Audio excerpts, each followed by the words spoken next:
Hey guys, this is Pete Tagger and welcome back to my channel. और आज हम दोबारा से अपना जो है फॉल ऑफ द हल्क के एपिसोड नंबर 3 को शेयर करने वाले हैं, जिसके अंदर आज जो हमारे पास एपिसोड होने वाला है वो इनक्रेडिबल हल्क 606 का होने वाला है। इससे पहले 605 तक के जो इश्यूज थे मैं अपने चैनल पे कंप्लीट कर चुका हूं और लिंक्स आपको नीचे डिस्क्रिप्शन में मिल जाएंगे, तो आप उनको पहले चेक कर लीजिएगा ताकि आपको समझ में आए कि स्टोरी हमारी कहां पहुंची हुई है। लेकिन मैं आपको थोड़ा सा रिकैप देता चलता हूं। जैसा कि अब तक हम देख चुके हैं फॉल्स ऑफ हल्क में कि ब्रूस बैनर अब जो है वो हल्क नहीं बन सकता है। इंस्टेंट उसकी जगह वो अपने बेटे को टीच कर रहा है कि किस तरह से उसको हीरो बनाया जा सके। और वहीं दूसरी तरफ हमने ये भी देखा कि हल्क जो है यानी कि ब्रूस बैनर अब उसने रेड हल्क के साथ अपनी फोर्सेस को ज्वाइन कर लिया है ताकि वो लोग मिलके लीडर और उसकी इंटेलिजेंसिया को रोक सकें। अब आगे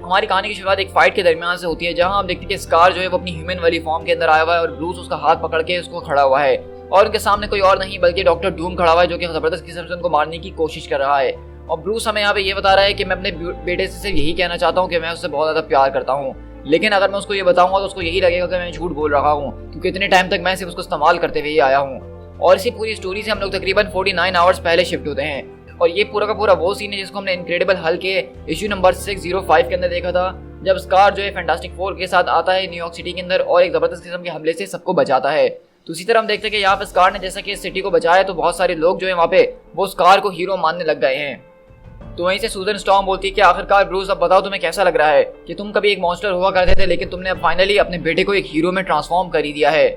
तो ब्रूस बोलता है कि मुझे बहुत ही फैंटास्टिक लग रहा है। तो वहीं से सूजन बोलती है कि कम ऑन यार, अपनी फीलिंग्स खुल के शेयर करो। तो कहता है कि बस मैं यही कहना चाहूंगा कि जब मुझे काफी खुशी महसूस होती है तो ये चीज मुझे काफी नर्वस बना देती है। तुम उस वक्त मौजूद थी ना जब सबसे पहले मेरी पैरेड की गई थी, जब हल्क ने जो है दुनिया को बचाया था और मल्टीवर्स का हीरो कहलाया गया था वो। लेकिन उस वक्त पूरी दुनिया जो है फूल बन गई थी हल्क के अपीयरेंस को देख के, लेकिन बेटी उस वक्त भी समझ चुकी थी कि ये उसने नहीं करा है। हल्क की ये खुशी सिर्फ एक दिन की है, उसके बाद वो जरूर अपना कंट्रोल दोबारा खोएगा और इस बात को अंदर ही अंदर मैं भी जानता था। स्कार ने जो है अभी तक यहाँ पे कुछ भी नहीं सीखा है, तुम उसको एक हीरो समझने की गलती कभी भी मत करना। बस उसकी मैंने ट्रेनिंग करके उसको ये जरूर सिखा दिया कि किस तरह विलन को नॉकआउट किया जाता है, लेकिन इसके अलावा जो उसका असली मकसद है यहाँ पे आने का वो सिर्फ यही है कि वो हल्क को जान से मार देना चाहता है। हम में से कोई इस बात का अंदाजा नहीं लगा सकता है कि उसका वहाँ पे क्या हाल हुआ होगा जब मैंने उसको उस प्लेनेट के ऊपर छोड़ दिया था जहाँ पे सिर्फ बारबेरिज्म फैला हुआ था। वहाँ पे हर तरफ आग और तूफान इस तरह से आया करते थे जिसको हम इमेजिन भी नहीं कर सकते हैं, और ये सारी चीजें उसने बर्दाश्त करी और इसीलिए इसका दिल में इतनी ज्यादा नफरत भरी हुई है हल्क के लिए। तो वहीं से सूजन स्टॉर्म बोलती है कि लेकिन अब तो चिंता करने वाली कोई बात नहीं है, क्योंकि अब तो हल्क तुम नहीं बन सकते हो ब्रूस,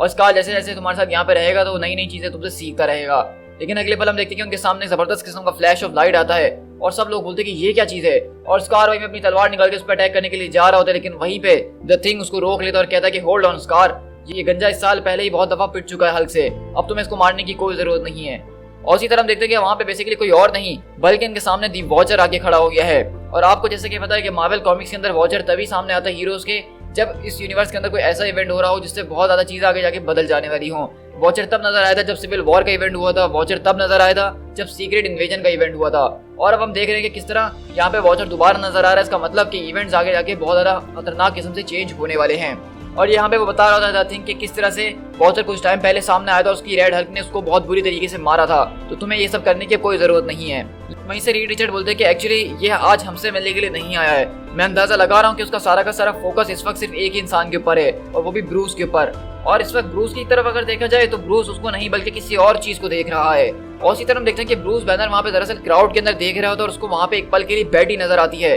और वहीं पे ब्रूस जो है यहाँ से उतरते हुए बेटी का पीछा करने लगता है, लेकिन जब वहाँ पहुँचता है तो वहाँ पे कोई भी नहीं होती है। और वहीं से हम थोड़ी देर के बाद जो है सेंट्रल पार्क के अंदर शिफ्ट होते हैं मिस्टर फैंटास्टिक और स्कार वगैरह के साथ। तो मिस्टर फैंटास्टिक बोलते हैं कि कम ऑन ब्रूस, हम दोनों इस बात को जानते हैं कि ये किस्म की ट्रिक हो सकती है, हमें जो है यहाँ पे एक मिनट के लिए सोचना पड़ेगा। पहले वॉचर द रेड हल्क के पास आया और अब वो तुम्हारे से पास मिलने के लिए आया है, लेकिन मैं तुमसे बस यही जानना चाहता हूँ कि जब तुम कस्टडी के अंदर थे तो तुमने वहाँ पे जनरल थंडरबोल्ट रॉस से कुछ चीज कही थी, तुमने थंडरबोल्ट रॉस से रेड हल्क के बारे में कोई चीज कही थी जिसको मैं अभी तक डिसिफर नहीं कर पा रहा हूँ, क्या तुम मुझे वो बताना पसंद करोगे? और ये दरअसल वो डायलॉग है जो कि हमने बहुत टाइम पहले हल्क की सीरीज के अंदर देखा था, जिसके पीछे मिस्टर फैंटास्टिक अभी तक लगे हुए हैं। लेकिन ब्रूस बैनर कहता है कि मैं अपनी बीवी को बहुत अच्छे तरीके से जानता हूँ, मैंने वहाँ पे उसी को देखा था। मिस्टर फैंटास्टिक बोलते हैं कि देखो बेटी मर चुकी है ब्रूस, और उसको काफी ज्यादा टाइम हो चुका है, हो सकता है कि वो किसी किस्म की लाइफ मॉडल डिकॉय हो, तो वहीं से बैनर बोलता है कि तुम ही इस टाउन के अंदर सिर्फ अकलौते स्मार्ट गाय नहीं हो, मैंने अपने हर वक्त जो है 50 फीट के रेडियस के अंदर स्कैनर लगा के रखे हुए हैं जो कि मेरे आसपास के सारे लोगों को बता दे कि एग्जैक्टली वो इंसान है कि नहीं। और अगर बैटी की बात की जाए तो मैंने उसको भी स्कैन करा था, उसके अंदर खून और फ्लैश वो दोनों ही मौजूद था कि सारे के सारे पैटर्न जो थे वो बैटी के साथ बिल्कुल मैच कर रहे थे। और इससे पहले तुम ये कहो कि वो क्लोन हो सकती है, और मैं वो भी चेक कर चुका हूँ, क्योंकि अगर वो क्लोन होती तो इस तरह से रिएक्ट नहीं करती जिस तरह से उसने मेरा चेहरा देखने की बात करा। रीड, मैं जानता हूँ कि मैंने क्या देखा था। तो वहीं से स्कार बोलता है तुम्हारा क्या मतलब है, तुमने नफरत देखी। और इसी तरह देखते हैं कि ब्रूस वहाँ से इस चीज़ के ऊपर रिसर्च करने के लिए आगे वहाँ से चले जाता है टेलीपोर्ट होके, और स्कार को फिलहाल यहीं पे इनके पास छोड़ देता है। और इसी तरह हम देखते हैं कि वो सीधा यहाँ से न्यू मैक्सिको के अंदर पहुँचता है, जहाँ पे हम देखते हैं कि वहाँ पे कोई और नहीं बल्कि उसका इंतजार रेड हल्क कर रहा होता है और कहता है कि बैनर तुम्हें तो इस वक्त मेरे ख्याल से लैटविरिया के अंदर नहीं होना चाहिए था। तो वहीं से बैनर बोलता है कि तुम्हें मेरे ख्याल से इस वक्त न्यूयॉर्क के अंदर नहीं होना चाहिए था। तो कहता है हाँ, मैं बस यहाँ पे बैठ के इंतजार कर रहा था ताकि तुम जो रिचर्ड के साथ चीजें अपनी ठीक कर लो, मैंने सोचा कि तब तक थोड़ी सी पेट पूजा कर ली जाए। और बैनर उसको बताता है कि वो अभी भी जो है उस रॉस वाली कन्वर्सेशन के ऊपर ऑब्सेस हुआ है, उसने मुझसे दोबारा पूछने की कोशिश करी। तो वहीं से रेड हल्क बोलता है कि चलो बहुत अच्छी बात है, उसको उस चीज के अंदर अपना टाइम वेस्ट करने दो। वहीं पर अगले पल बैनर अपना टेजर इस्तेमाल करते हुए उसको जोरदार झटका देता है। तो रेड हल्क उसको पकड़ लेता है और कहता है कि ऑल राइट, अब आखिरकार तुम मुझसे किस बारे में बात करना चाहते हो। तो बैनर बोलता है कि मैंने आज बैटी को देखा है। तो वहीं से रेड हल्क बोलता है कि लगता है कि प्लॉट के अंदर नई चीजें आ रही हैं, लेकिन इस वक्त तुम्हें अपने पूरा का पूरा फोकस अपने मिशन के ऊपर रखना होगा। तो वहीं से बैनर बोलता है कि लगता है कि तुम बहुत ही ज्यादा डम हो कि तुमने अभी तक इस बात को रियलाइज नहीं करा है। अगर तुम्हें ऐसा लगता है कि तुम अपनी सारी की सारी एफर्ट मार के मुझे एक यूनी इंसान के अंदर बदल सकते हो और तुम मुझ पे काबू पा सकते हो, तो ये तुम्हारी सबसे बड़ी भूल होने वाली है। और कभी मुझे अगर इसके बारे में पता चला कि इन सारी की सारी चीजों के पीछे तुम्हारा हाथ है या तुमने उसको हार्म पहुंचाने की कोशिश करी है, तो मैं तुम्हें जान से मार डालूंगा। और वहीं अगले पल हम देखते हैं कि रेड हल्क बैनर को वहां फेंक देता है और कहता है तभी तो मैं सोचूं कि वो तुमसे भाग के क्यों गई थी। तो वहीं से बैनर बोलता है कि क्या आखिरकार तुम कौन हो ये बात करने वाले। तो वहीं से रेड हल्क बोलता है कि कम ऑन, तुम्हारी स्टोरी कौन नहीं जानता है, हर कोई जानता है कि वो तुमसे कितनी ज्यादा नफरत करती थी। तो वहीं से बैनर बोलता है कि नहीं, वो मुझसे नफरत नहीं बल्कि हल्क से नफरत करती थी। वहीं से रेड हल्क बोलता है कि रियली वो हल्क से नफरत करती थी क्योंकि वो ज्यादा गुस्सा करता था, वो चीजों को तोड़ फोड़ करता था। मुझे समझाने की कोशिश करो बैनर, तुम इस कंट्री में इधर से उधर घूम रहे हो और अपने बच्चे को सिखा रहे हो किस तरह से इंसान का बच्चा बनना है और किस तरह अपने अंदर अच्छाई लेकर आनी है, जबकि अगर सही बात की जाए तो असली मॉन्स्टर तो तुम ही हो, और तुम ही हो जिससे वो सबसे ज्यादा नफरत किया करती थी। और अगले पल हम देखते हैं कि ये सारी की सारी बातें सुन के ब्रूस बैनर की आंखें दोबारा से ग्रीन होने लगती हैं। लेकिन इससे पहले कुछ हो, बैनर वहीं से टेलीपोर्ट होकर एक जंगल के अंदर आ जाता है और वो देख रहा होता है कि किस तरह उसका बीपी जो है मुस्तकिल बढ़ रहा है, और ऐसा लग रहा है कि यहाँ पे हल्क जो है अब दोबारा से ट्रांसफॉर्म होने वाला है। और हम देखते हैं कि ब्रूस अपने आप को कंट्रोल करने की कोशिश कर रहा होता है, कहता है कि प्लीज नहीं नहीं नहीं। और यहीं से हमारी कहानी शिफ्ट होती है लैटविरिया के अंदर, यानी डॉक्टर डूम के पास, जहाँ पे हम देखते हैं कि डूम अपने कमरे के अंदर बैठा हुआ होता है, लेकिन अचानक वहाँ की छत फटती है और वहाँ से हल्क उसके सामने आता है और बोलता है कि डूम, और वहाँ पे जोरदार किस्म का अटैक करता है वो डूम के ऊपर। और हम देखते हैं कि वो अपने एक दो पंच से ही डूम का हालत बुरी कर देता है और उसको जमीन के अंदर गाड़ देता है। तो डूम बोलता है कि कम ऑन, मैं तुम्हें इससे बेहतर तरीके से जानता हूँ, तुम और अच्छा कर सकते हो, एक बार फिर उसी फीलिंग के साथ मेरा नाम मेरे मुंह पे कहो। और इसी तरह हम देखते हैं कि वहां पे डूम जो है अपनी शक्तियों से हल्क का गला पकड़ लेता है और वहीं पे एक जोरदार ब्लास्ट होता है। और वहीं से डूम बोलता है कि तुम लोग फूल्स हो, तुम लोगों को क्या लगा कि मैं इस चीज के लिए प्रिपेयर नहीं हूँ, मैंने एक बार सिल्वर सर्फर की पावर्स तक को छीन लिया था, तुम क्या हो मेरी नजर में, तुम लोग मुझ पर अटैक कर रहे हो अपने स्ट्रॉन्गेस्ट प्यादे के जरिए, और उसके पास सबसे ज्यादा ग्रेटेस्ट शक्ति है जिसको मैं अपने काबू में ले सकता हूँ। और वहीं से हम अगले पल देखते हैं कि जब यहाँ पे वो हल्क का काम तमाम करता है, उसको ठंडा कर देता है और वहीं पे डूम खड़ा होता है, तो अगले पल उसके पीछे से हल्क का बेटा स्कार आता है और बोलता है कि कितना फनी है ना कि तुमने अभी सर्फर का नाम मेंशन करा, क्योंकि मैं तो उसकी बैंड पहले ही बजा चुका हूँ। और इस तरह हम देखते हैं कि अगले पल स्कार आता है और डूम के ऊपर सही वाला हमला बोलता है, लेकिन वहीं से हम देखते हैं कि डूम भी उसके ऊपर पलट के वॉर करता है, और क्योंकि डूम वो कहीं से भी हल्का फुल्का इंसान नहीं है जो कि इस फाइट से पीछे हट जाए।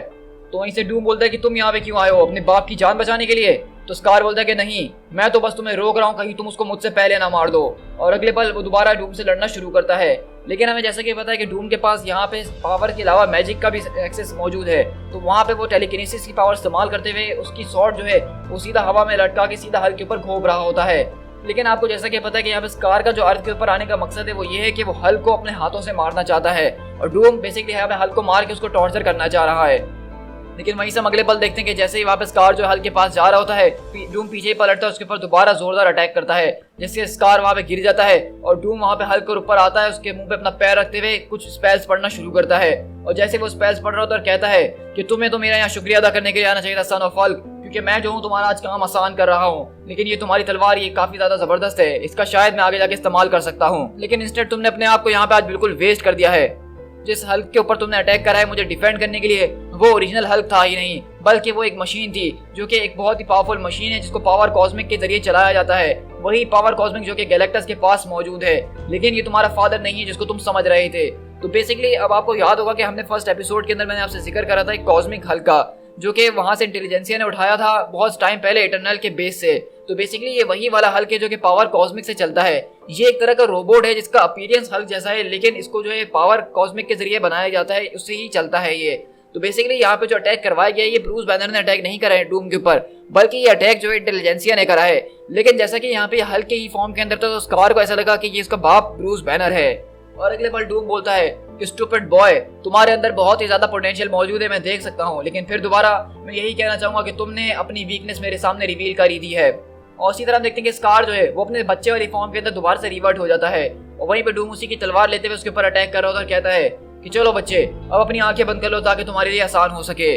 और हम देखें इससे पहले कि वो वहां पे आके उसके बेटे को मार सके, वहीं पे ब्रूस बैनर आ जाता है। लेकिन यहाँ पे सिर्फ ब्रूस बैनर आया है, हल्क नहीं, इस बात को माइंड कीजिएगा। और हम देख रहे हैं कि यहाँ पे ब्रूस बैनर ने अपने गैजेट्स को इतना ज्यादा स्ट्रॉन्ग बना लिया है कि वो यहाँ पे डॉक्टर डूम से मुकाबला ले पा रहा है। वहीं से डूम बोलता है कि बैनर अब तुम आखिरकार आ ही गए हो, अब मेरा इस चीज के अंदर इंटरेस्ट बढ़ते ही जा रहा है। आखिरकार मैं सोच ही रहा था कि तुम कितने स्मार्ट हो और कितने नहीं, लगता है इस बात का फैसला आज यहाँ पे हो ही जाएगा।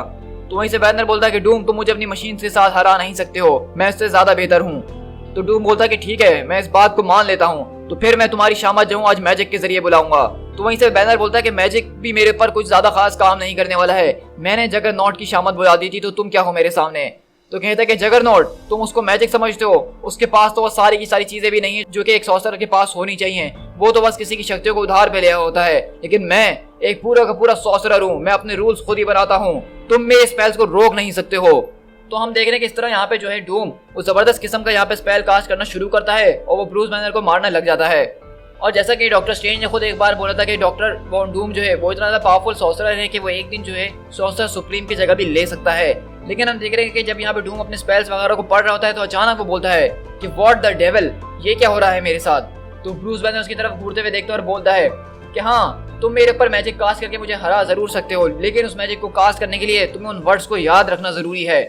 तो डूम बोलता है कि क्या मतलब, ये तुम मुझसे क्या कह रहे हो। ये चलो इस बात को मैं तुम्हें आराम से समझाता हूँ, क्योंकि अब तुम जो हो दुनिया के 1 ऑफ द 8 स्मार्टेस्ट पीपल में से आके अब तुम्हारा शुमार जो है दुनिया के 100 स्मार्टेस्ट पर्सन के अंदर भी नहीं होता है। जब तुमने जो है वहां पे कॉस्मिक हल की सारी पावर को अपने अंदर एब्जॉर्ब करा तो तुमने एक तरह का पॉइजन जो था वो अपने अंदर ले लिया। इसको यहाँ पे भेजा इसीलिए गया था क्योंकि इंटेलिजेंसिया जानती थी कि तुम इसको हराने के लिए इसकी एनर्जी को एब्जॉर्ब करोगे, और जब एब्जॉर्ब करोगे तो उसके अंदर का जहर वो तुम अपने अंदर ही ले लोगे। और इस सब के पीछे है द लीडर। और इसी तरह हम देखते हैं कि यहाँ से जो लीडर होता है जिसने यहाँ पे इस कॉस्मिक हल को भेजा था वो यहाँ बैठ के सारी की सारी चीजें देख रहा होता है और कहता है। तो वहीं से हम देखते हैं कि पीछे से मोडेक बोलता है कि इसको ये सारी बातें कैसे पता है। तो लीडर बोलता है कि ऑफ कोर्स वो हर चीज को जानता है मोडेक, क्योंकि वो बैनर है, उसका दिमाग बहुत ही ज्यादा तेज चलता है। वहीं से बैनर डूम को बता रहा होता है कि लीडर तुम्हें जो है अपनी कलेक्शन के अंदर चाहता है, और जैसे कि अब तुम्हारी पूरी की पूरी पावर्स तुम्हारे पास मौजूद नहीं है तो वो तुम्हें यहाँ से बहुत आराम से ले जा सकता है। तो डूम बोलता है कि ये तुम क्या कह रहे हो, ये कैसे हो सकता है। तो बैनर वहाँ पे मुस्कुराते हुए बोलता है कि तुम एक बहुत ही बड़े बुद्धू थे और तुमने इस बात का अंदाजा ही नहीं लगाया। और डूम बोलता है कि इम्पॉसिबल, ये हो ही नहीं सकता है। तो बैनर बोलता है कि कुछ मिनट इंतजार करके देखो, जब तक ये जहर जो है अपने फुल इफेक्ट के अंदर आ जाएगा, और तुम तब तक ये भी भूल चुके हो कि तुम्हें अपने आर्मर को किस तरह से कंट्रोल करना है। उन्होंने तुम्हारे दिमाग को बिल्कुल यूजलेस बना दिया है, तुम जितने स्मार्ट हुआ करते थे उतने ही बेकार हो चुके हो। लेकिन इतनी देर में हम देखें जब बैनर उसको ये सारी बातें करके बता रहा होता है तो अगले पल वहां से जो कॉस्मिक हल्के वो दोबारा से चार्ज होकर उठना शुरू हो चुका है। और वहीं से हम देखते हैं कि अगले पल बैनर बोलता है और उस हिसाब से जहाँ तक मेरा अंदाजा है अब सही वक्त आ चुका है कि तुम्हें तुम्हारे खेल के साथ अकेला छोड़ दिया जाए। इसी तरह हम देखते हैं कि कॉस्मिक हल्क दोबारा आके डॉक्टर डूम के ऊपर अटैक करना शुरू करता है और वहीं से जो है बैनर अपने बेटे स्कार को लेके वहां से जा रहा होता है।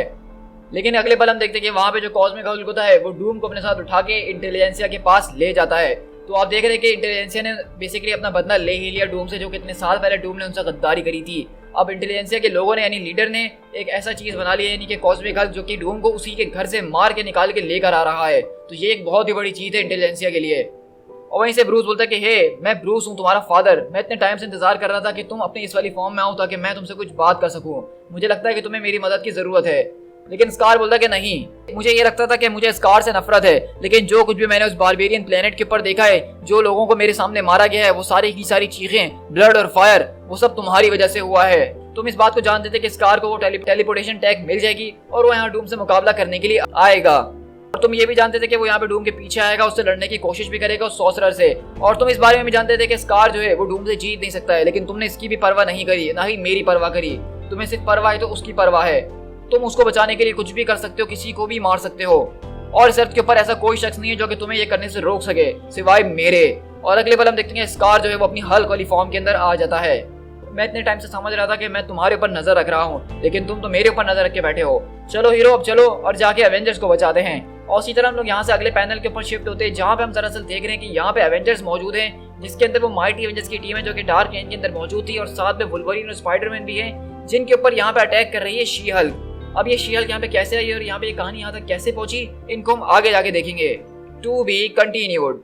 लेकिन जैसा कि आपको पता है कि हमारी इनक्रेडिबल हल्क की सीरीज के अंदर हमेशा 2 स्टोरीज होती हैं, तो आज भी हमारे पास एक और स्टोरी मौजूद है, जिसके अंदर हमें बताया जा रहा है कि प्रीवियसली हमने रेड हल्क को देखा कि वो वुल्वरीन से लड़ रहा था, लेकिन वहीं पर अचानक जो है रेड शी हल्क आ जाती है, और वो आखिरकार वहाँ पे पहुंची कैसे, उसके बारे में आज हम देखेंगे। तो इसी तरह हम यहाँ पे शिफ्ट होते हैं इंटेलिजेंसिया के वॉर रूम के अंदर, जब रेड शी हल्क जो है वुल्वरीन से मुकाबला कर रही होती है, तो लीडर वगैरह सब बैठ के ये देख रहे होते हैं। और मोडेक बोलता है कि तुमने इस फुटेज को बहुत बार देख लिया लीडर, आखिरकार तुम उससे क्या पता लगाने की कोशिश कर रहे हो। तो वहीं से लीडर बोलता है कि हमारी सैटेलाइट्स ने रेड शी हल्क की फाइट जिसने वुल्वरीन के साथ करी है, अलग अलग 18 डिफरेंट एंगल से कैप्चर करी है मोडेक, और मैं अभी भी इस बात को पता लगाने की कोशिश कर रहा हूँ कि आखिरकार उस मिशन के ऊपर कैसे फेल हो गई। उसको हमें दोबारा भेजने से पहले उसको बिल्कुल सॉलिड करना होगा, ताकि अगली बार हमारे पास कोई ऐसा सेटबैक ना आ सके। तुमने उसको खुद बिल्ड करा है लीडर अपने तरीके से, और मेरे हिसाब से वो बिल्कुल रेडी है जो कुछ भी आगे होने वाला है। लेकिन वहीं से लीडर बोलता है कि मैं इस बारे में बिल्कुल भी श्योर नहीं हूँ। कंप्यूटर, मुझे डॉक्टर सैमसंग की वो रिपोर्ट शेयर करो जो कि उसने पिछले हफ्ते ही रेड हल्क की सारी बातों से ली थी। उसी तरह देखिए कंप्यूटर उसकी सारी रिपोर्ट्स को बता रहा होता है, लेकिन यहीं से हमारी कहानी शिफ्ट होती है जेनिफर वॉल्टर्स के पास, यानी कि शी हल्क जो ओरिजिनल है, जो कि यहाँ पे एम के कुछ एजेंट से लड़ रही होती है। तो वहीं से शी हल्क बोलती है कि कोई नहीं जो मुझे इस तरह से किडनैप करके अपना बंदी बना सकता है, और मैं यहाँ से निकल रही हूँ। लेकिन वहीं से दरवाजा खुलता और आवाज आती है, हाँ तुम्हारा प्लान तो काफी अच्छा है, लेकिन इसके साथ एक प्रॉब्लम है, और वो मैं हूँ। उस तरह देखते कि वहाँ पे शी हल्क के सामने दरअसल रेड शी हल्क आ चुकी है, और वहीं से वो बोलती है कि ग्रेट, एक और लाल वाली, अब आखिरकार तुम कौन हो यहाँ पे।